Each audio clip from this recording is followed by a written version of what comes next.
विधानसभा चुनाव 2022 नजदीक आ चुके हैं, तो वहीं सभी पार्टियों के जो दावेदार है उन्होंने जनसंपर्क तेज शुरू कर दिया है।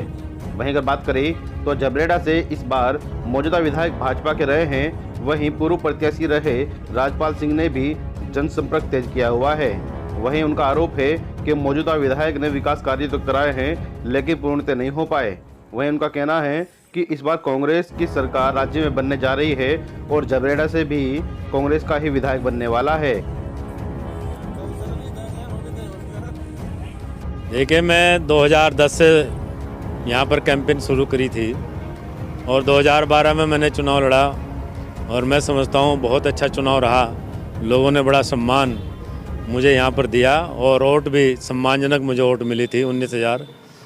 और हम लगातार 2012 से और 2017 तक लगातार हमने अपने क्षेत्र में काम किया, लोगों के साथ जुड़ने का, उनके सुख दुख में जाने का काम किया। और जिस तरह से 2014 में हमारे पूर्व मुख्यमंत्री माननीय श्री हरीश रावत जी की सरकार रही 3 साल और उन्होंने बहुत सी योजनाओं का संचालन किया। वो गरीब की योजनाएं थी, किसान की योजनाएं थी, व्यापारी की योजना थी, सभी योजनाओं का उन्होंने संचालन किया और उनकी एक लोकप्रियता उत्तराखंड में बढ़ने का काम किया।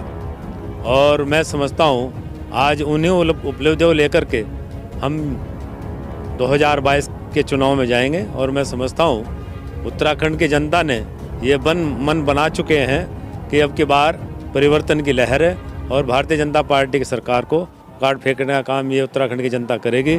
निश्चित रूप से 2022 में कांग्रेस पार्टी की सरकार बनेगी।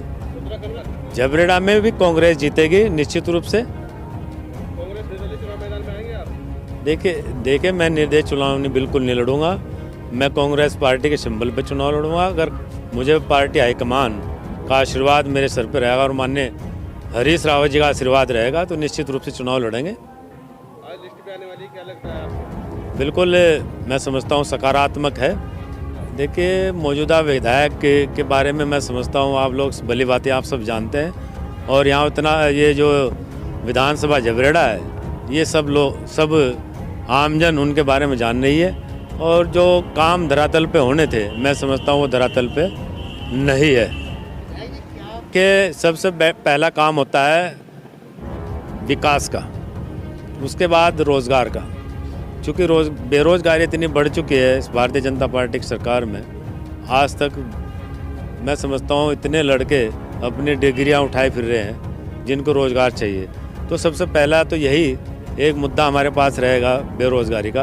और रोज़गार युवा लड़कों को जो पढ़े लिखे हैं, जो MA BA BA MA MSc कर रखी जिन्होंने, उन लड़कों को रोज़गार सरकार से दिलाने का काम करेंगे। मैं समझता हूँ कि वैसे तो सही मायने में आमजन को, जो आम जनता होती है, उनको ज़्यादा चीज़ों की ज़रूरत मैं समझता हूँ नहीं होती, उनको उनकी सुविधा की ज़रूरत होती है। अब सड़कें बन गई, बिजली, पानी और स्वास्थ्य सेवाओं का उनको सुविधा मिल जाती है तो मैं समझता हूँ इससे बढ़िया कोई काम नहीं है।